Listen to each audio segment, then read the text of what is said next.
Riding for the Disabled Dunedin is celebrating recent recognition for the work they do.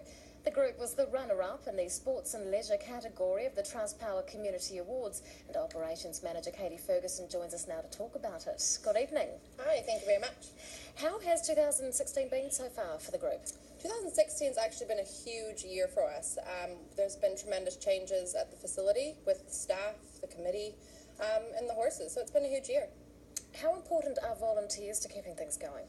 Yeah, volunteers are really the root of the organization. Not only do they help with the riding program, but they also help every day with the care of the horses and the maintenance of the facility. So without the volunteers, there would be no RDA here in Dunedin. So. Is the organisation growing in terms of the services that you're offering? Yeah, it's growing. It's huge. In about 2014, we had maybe just shy of 40 riders. We now see weekly just shy of 90 riders, so it's absolutely growing. Is the Dunedin group the only one of its kind locally? There is a Wakwaiiti group, and there's a Balclutha group. I do believe the Wakwaiiti group is quite small at the moment, but it is the closest other RDA. And the Dunedin group was recently recognised by the Trustpower Community Awards. Tell us about that. Yeah, that was excellent. It's really nice to be acknowledged by the community for the work that's been happening over the past couple of years. And so Trustpower, of course, acknowledges organizations, volunteer-based organizations who are doing work around the community.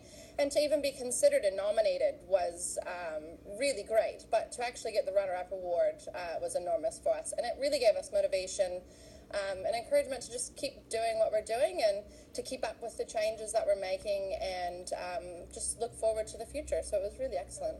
How is RDA funded? It is 100% reliant on donations and grants received.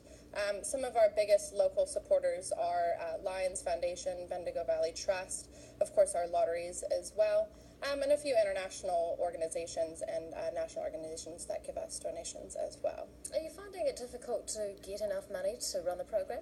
Yeah, and that was what sparked the start of our private riding school. So not only do we offer group sessions, we now offer one-on-one sessions. And the reason for that was we needed to start being a little bit more self-sustaining. We needed to make some money for ourselves because the pool of funds for organizations is getting smaller and smaller. And so that started, and we were able to generate some of our own funds in addition to some donations and grants. And so collectively we are able to make ends meet, but it gets harder every year. Yeah. What do participants get from this? We actually recently just had a couple of university students who are helping us with a bit of research to gauge some of the benefits and the outcomes for the participants. So what came out of that was an increase in confidence, an increase in communication, and coordination and sort of physical ability for the riders. So those were the main things that came out of the research, and so I think those were some of the main benefits for the riders, which is really great. What do you like most about being involved with this? I think what's the most fun and is the most rewarding is seeing the progress. It's really great when people work really hard, they're committed to seeing change, and it happens for them. So being part of that transformation and that progress is definitely the best part. Well, congratulations on the recognition. Riding for the Disabled Dunedin Operations Manager Katy, thanks so much for your time. Thank you so much for having me. After the break.